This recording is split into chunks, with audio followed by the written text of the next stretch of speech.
Yo, what's good? It's Andrew from travelingguitarist.com. Today I'm going to talk to you guys about what the difference is between a lick and a riff. In my other video, I talked about what a lick was, and in this video, I'm going to talk more about like the differences between the two. And I already kind of touched on this in the other video, but in this video, we're going to kind of talk about more like the differences rather than what a lick is. But anyway, the primary difference between a guitar lick and a guitar riff is that a lick is an incomplete musical idea that doesn't have a theme. And if it's repeated, it doesn't call back or reference to a song, whereas a guitar riff does. Now, a different way of explaining it, which is even better, I find, is that it's like a lick is an incomplete musical phrase, and it can be used in different musical contexts without referencing a particular song, whereas a guitar riff is a complete musical phrase that almost always references a specific song. So let's use some examples to show what I'm talking about, because I understand that's like a mouthful. So like this is a guitar riff. This is from Led Zeppelin, Stairway to Heaven. Now, like, you can't play this riff without people thinking that's from Stairway to Heaven. You know, that's Stairway to Heaven. That's the song. You know, it's the riff. It's not a lick. You know, you play this riff and everybody knows that you're playing the Led Zeppelin song. Same with something like In Bloom from Nirvana. Like, this is a classic riff. It's probably one of the, I think it's even better than Teen Spirit. Like, no one has ever made a riff like this ever again. You know what I mean? This riff from Nirvana, In Bloom, it's just completely inimitable. I mean, it's totally Nirvana. It's totally In Bloom. No one has ever made anything that sounds quite like that. People have tried, but it's not the same, you know? Another example of a riff is like this from Deep Purple. I would play these songs for you. I'd love to, but then I get a copyright strike, which is super annoying, even though I don't really have anybody that's watching this channel right now anyway, but I will in the future. But anyway, so here's another riff. Like, this is from Welcome to the Jungle.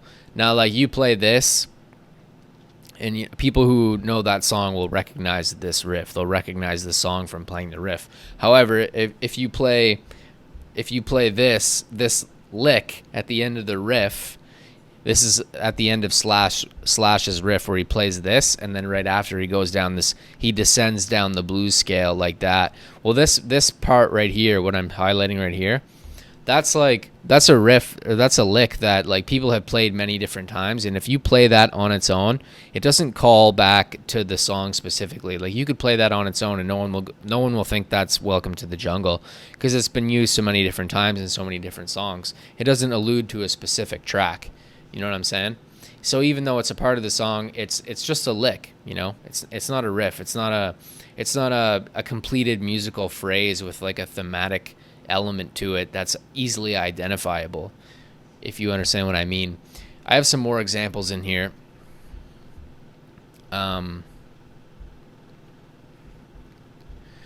So like here's another example, like Kirk Hammett.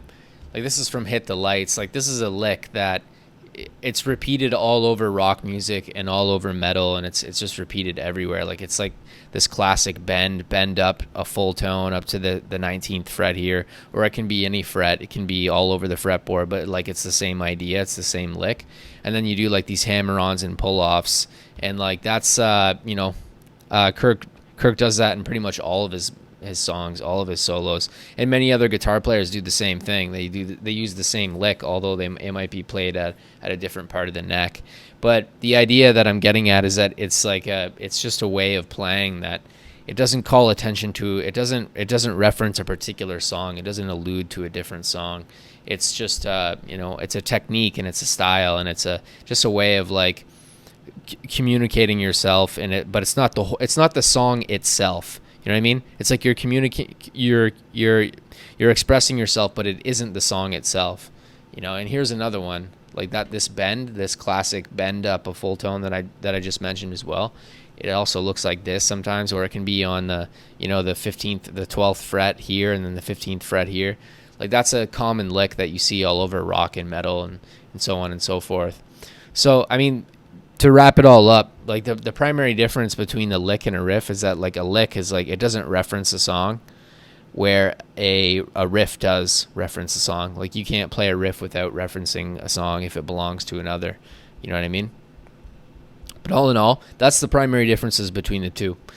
Make sure you like and subscribe, and then I'll see you in the next one. All right? Peace.